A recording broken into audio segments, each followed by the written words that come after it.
Testing, testing. 1 1 1 1 2 2 2 2. Testing. Is it time?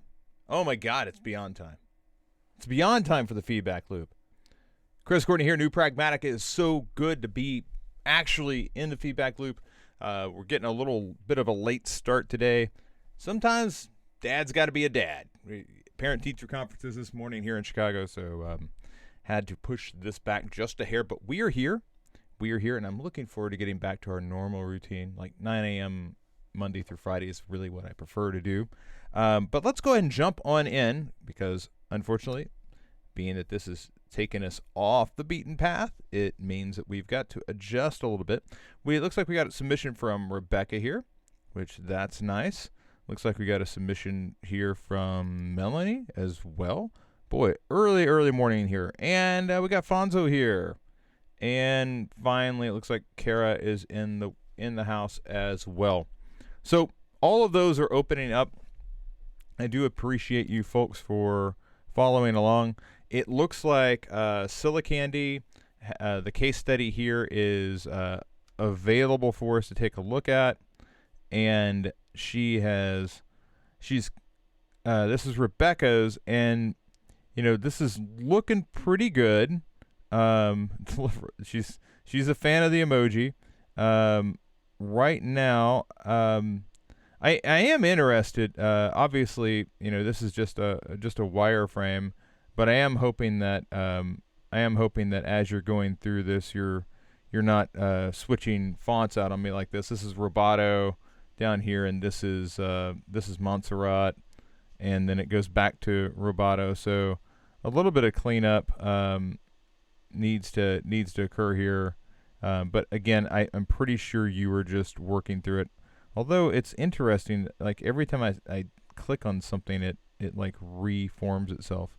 So let's go ahead and read through this. I am a little concerned with this pink and this white. This pink might actually need to either get darker, although some of this may be that grid. So I'm gonna remove the grid for a second if I can find it. Yeah, let's just remove that for a second. Okay, so that's a little easier to read. I might suggest up here, by the way, just going with Silicandy, like the logo, and then getting into this intro. Silicandy was a wholesale product company. I founded with the mission of getting kids and their parents back together in the kitchen.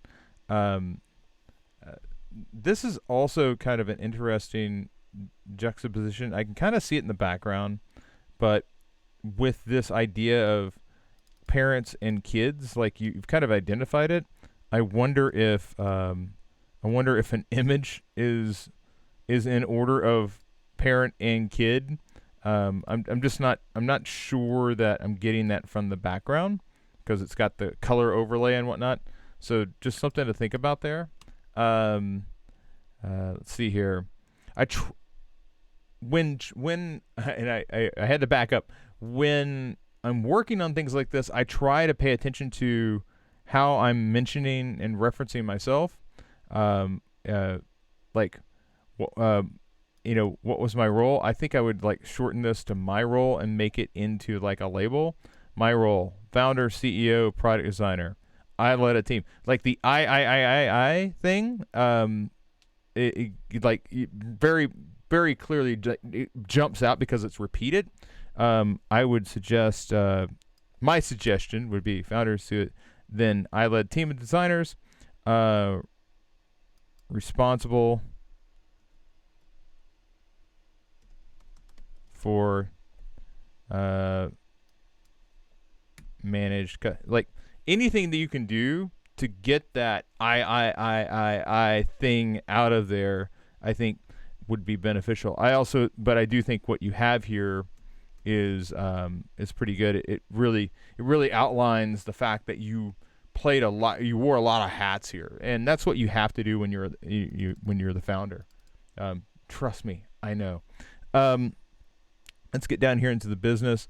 I do think that this is really where regular would be great. But I don't necessarily know if you this is a wireframe, so I think that there's some tweaking that can happen here from a text perspective. Like, is it supposed to be 20 and then like 28? Like something to make this a little easier to read. My journey into UX started when my business driven curiosity, the business. So the business, this is interesting. I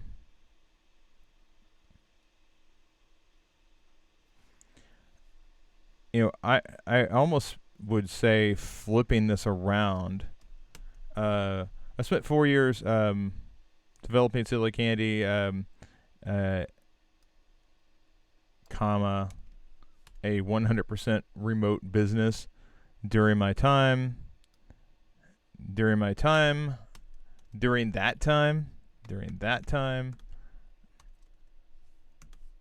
I managed a diverse team that spanned almost every time zone in the world. It was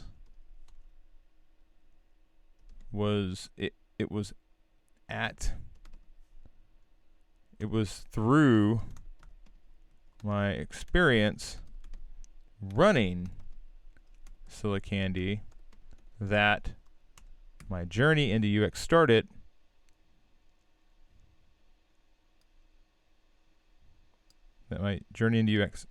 Period. My business-driven curiosity,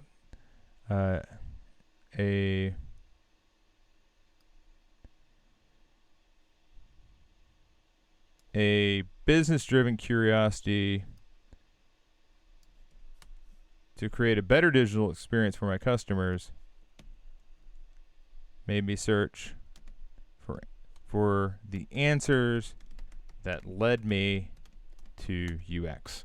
So, like right up top, I like the fact that you are attempting to put the focus on UX. I think that you have to first kind of explain. I mean, it literally says the business, and then you start by talking about UX. And I think you've got it backward there. I do want UX there. I want it mentioned a couple times in the intro paragraph. I don't want to lead with it, so I'm going to undo that just so that we can maintain what you had before. But I do think that those adjustments would be beneficial to getting the story across. So this is again, I. I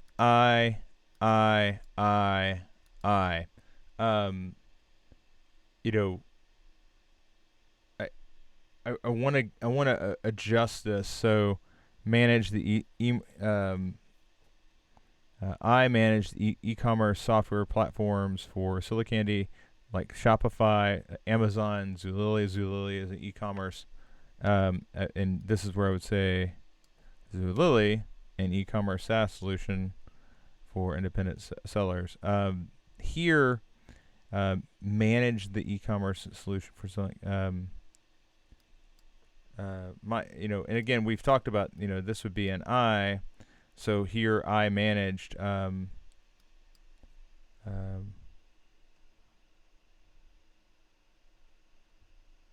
Silicandy was Silicandy required let's put it back on the business again. The Silicandy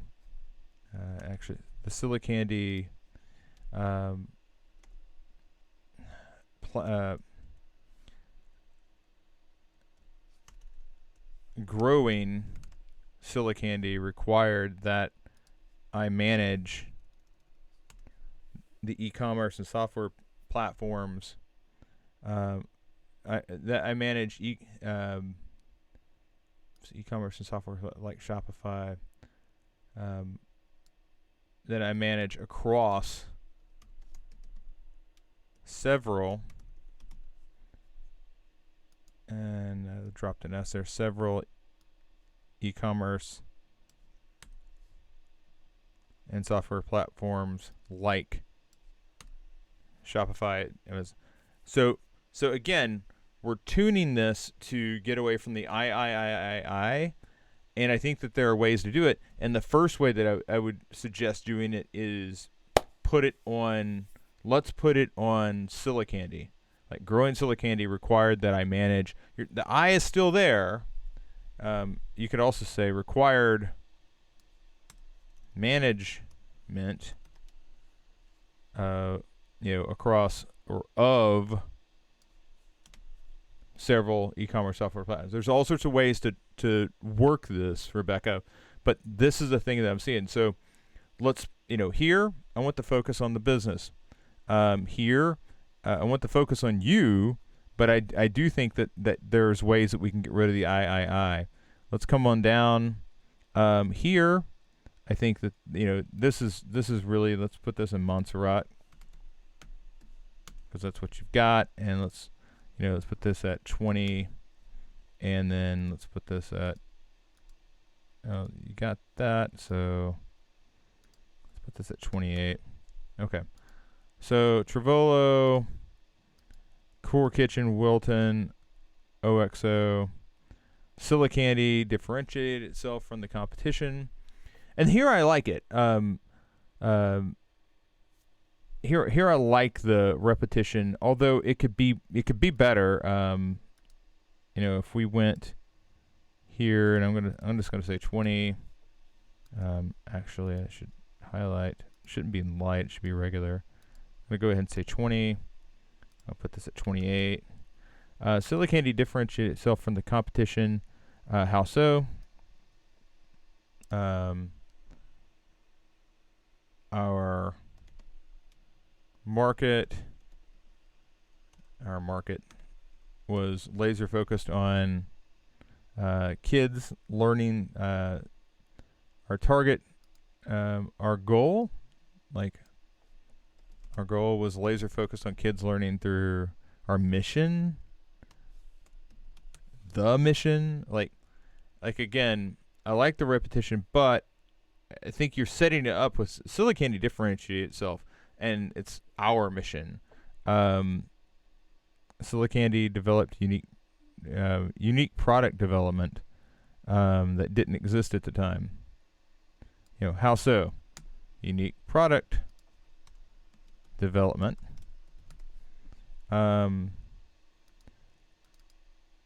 Only Silicandy was. See, here I think that Silicandy, like that one works. These two, it's like mission, unique product development. The Silicandy gets in the way of these two, but it works really well here. So something to consider. Actually, I need to undo that so we don't, again, I don't want to overwrite what you have.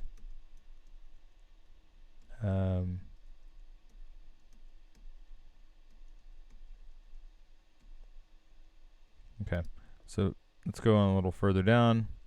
Primary customers at the time, Silicandy user research, millennials made up the largest demographic in the country.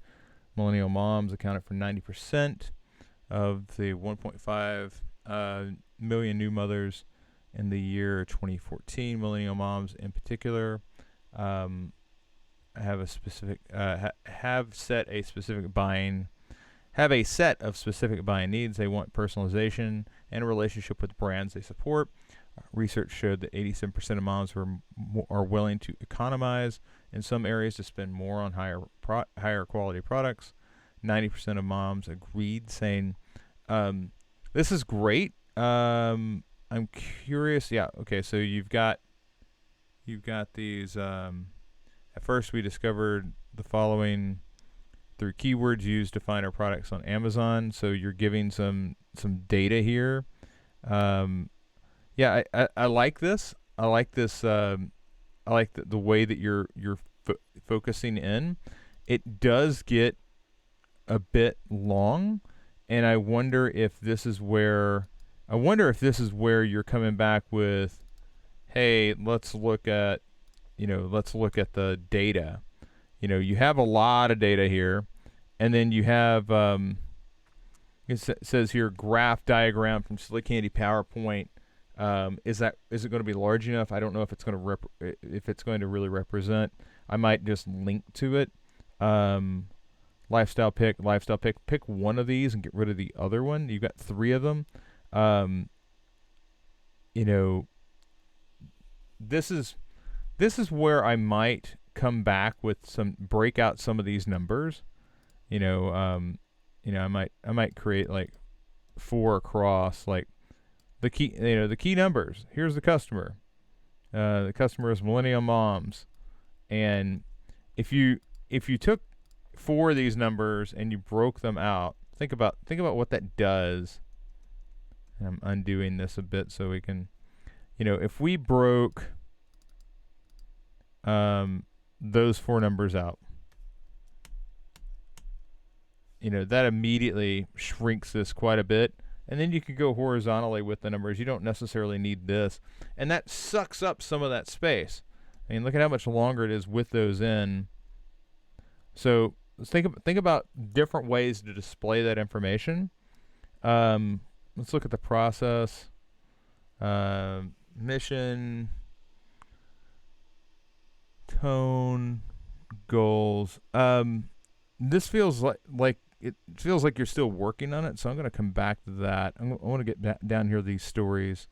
I hired a previous buyer at Target to help me write a clear strategy. The ultimate goal was to make our products accessible for our customers primarily through the big box retail stores. Within 3 years, we visited 6 large retailers where our end customer shopped. These were.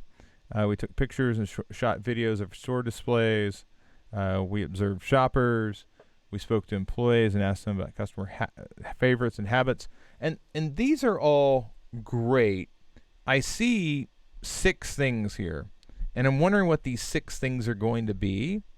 I see the strategy folder. The strategy folder, as we discussed, I believe is going to be eventually a link to a page on that strategy. So I don't mind this being a little longer for now, but I probably would rewrite this when you get the strategy page up. And much of this may just go to the strategy page. So something to think about. This is an area that's going to morph a bit, just as your products area is going to morph a bit. But right now, this is very much like hover link, and then like there's got to be a right for the beginning. There's got to be some sort of view all or something or other like that, and then obviously you're down here on the moat. So looks like you've got more over here as well. And what I'm going to do is I'm going to come back to this information because I want to make sure that we're making our way all the way through. But I do think that there are some adjustments. There are some editing adjustments that need to be made. I would specifically focus on this area. What can you break out and use as a graphical element rather than burying it in the text?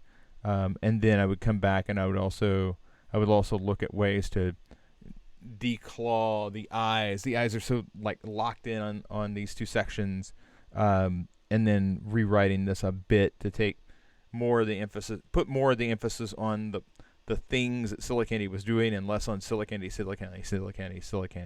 Okay, so that's my first thoughts there. Checking in. Looks like it's something over here, and don't undo. Oh, sorry, Rebecca.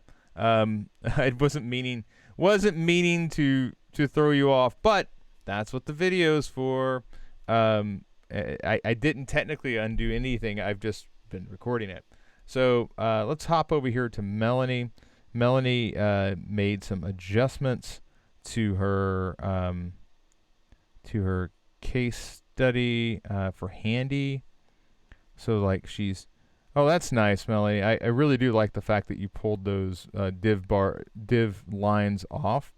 And I looking at this, yeah, So this is beginning to give you, you know, what I like about this setup, Melanie, and this is some of the feedback that I gave Melanie last night, was that when you come through and you have these intro sections. Last night, these intro sections were going wide, and I advised her to pull these in because they act as they buy space for this, and they also, from section to section, they begin to hold it together a bit more.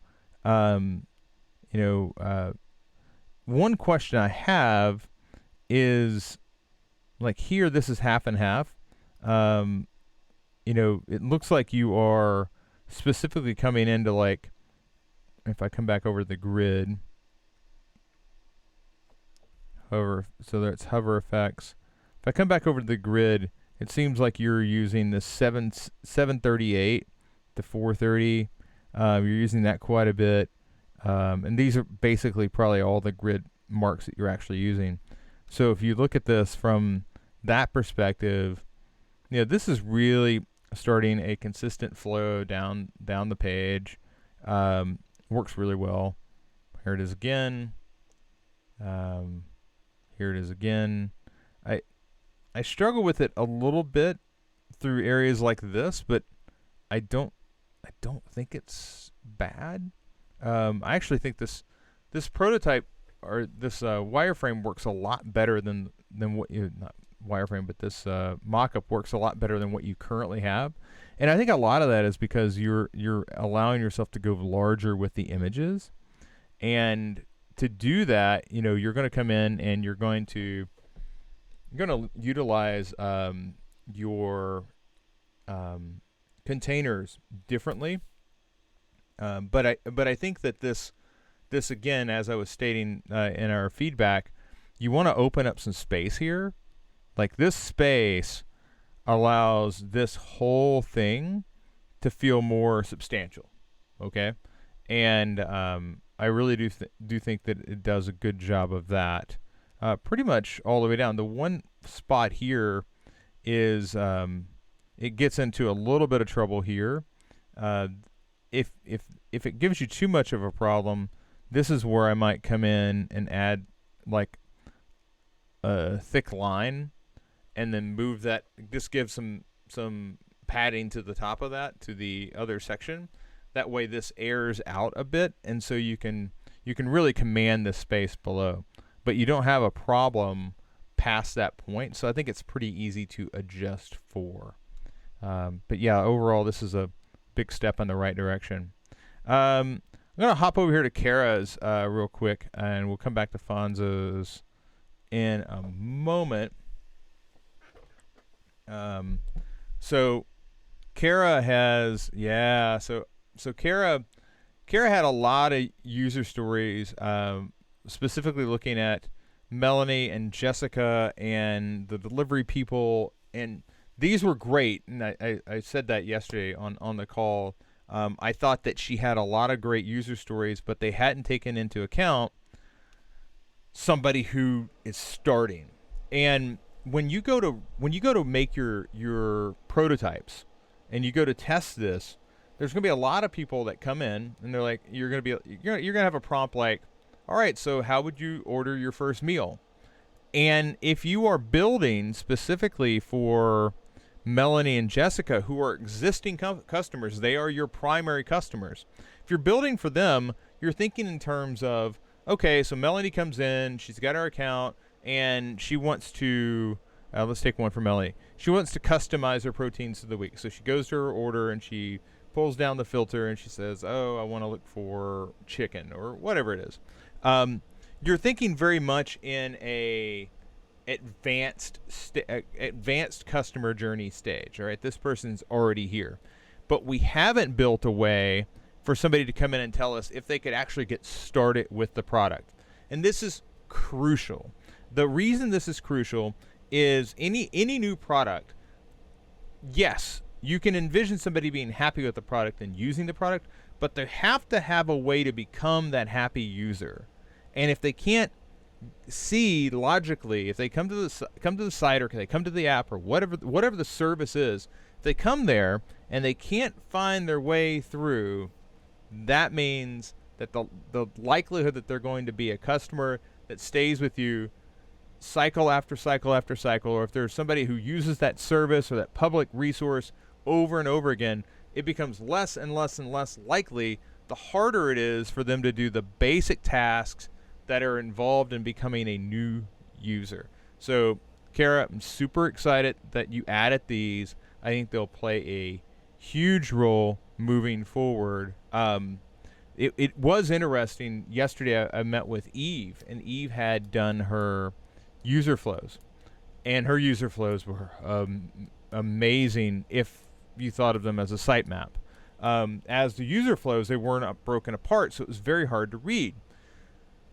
It's in this stage in your user stories that you begin to see the different permutations of what that flow looks like. What can somebody do when they're a new user that they can also do when they're existing user, and where is the line that we really need to have an account on this person before they can carry on and move forward.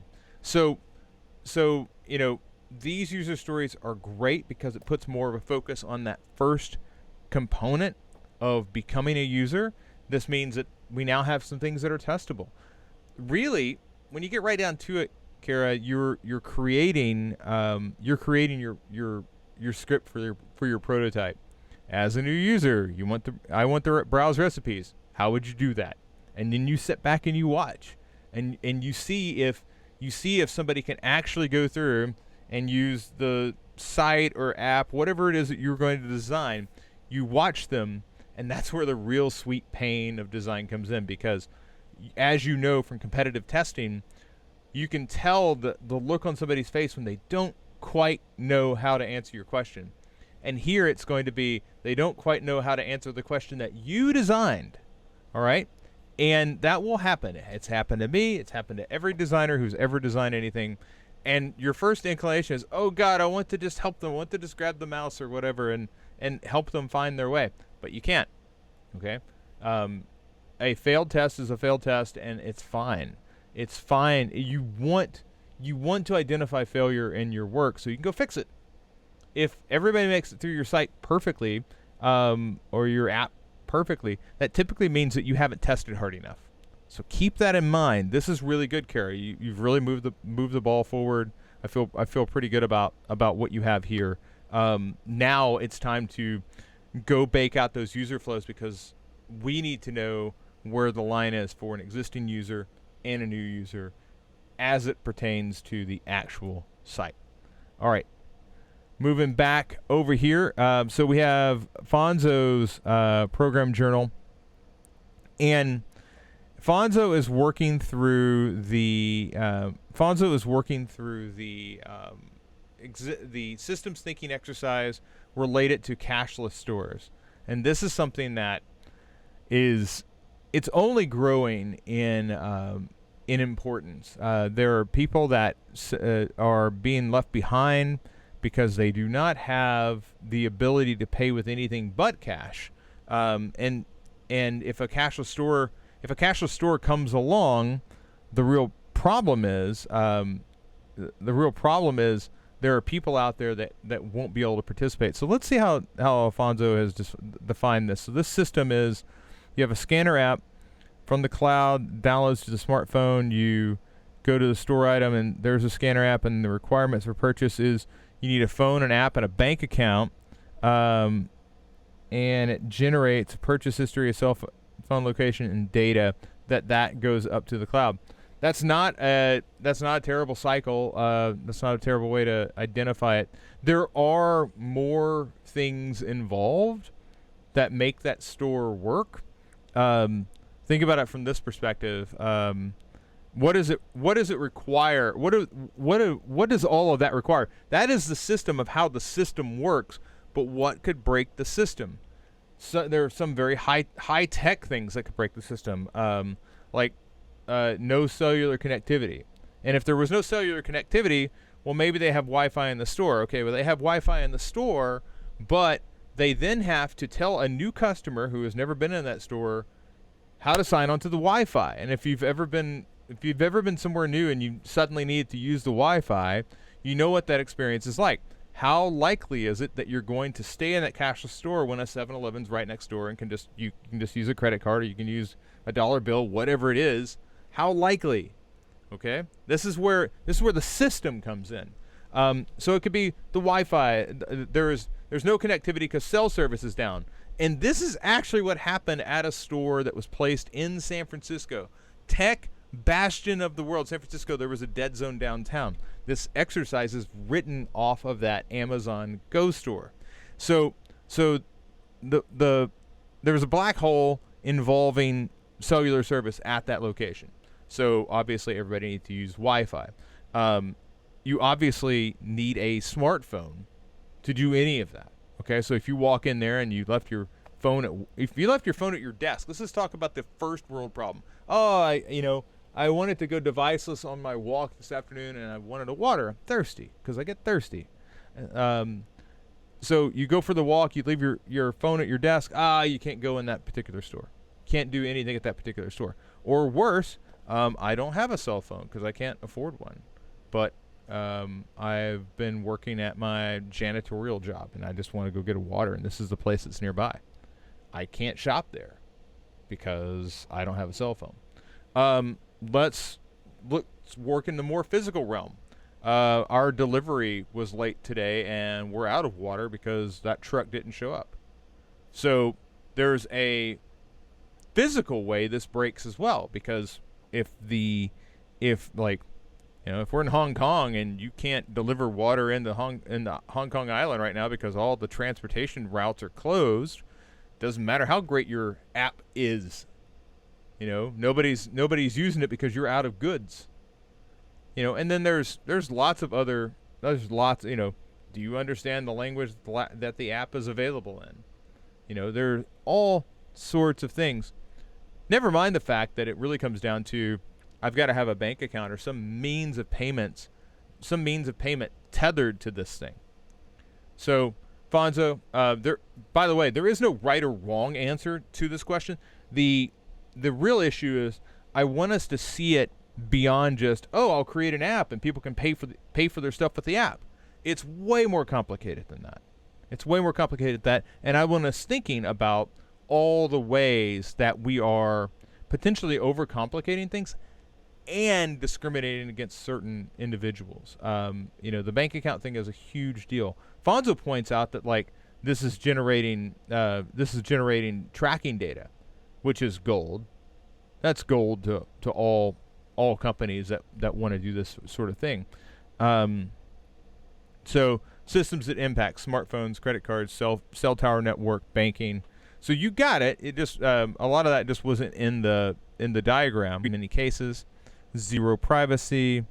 If you don't have an expensive smartphone, you don't get to eat. If your phone bill is not paid, you do not get to eat. If any part of the system breaks down, you do not get to eat.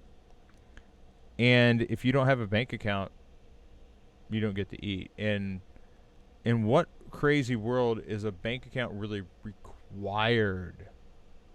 Think about that. Just think about it. We take it for granted a lot.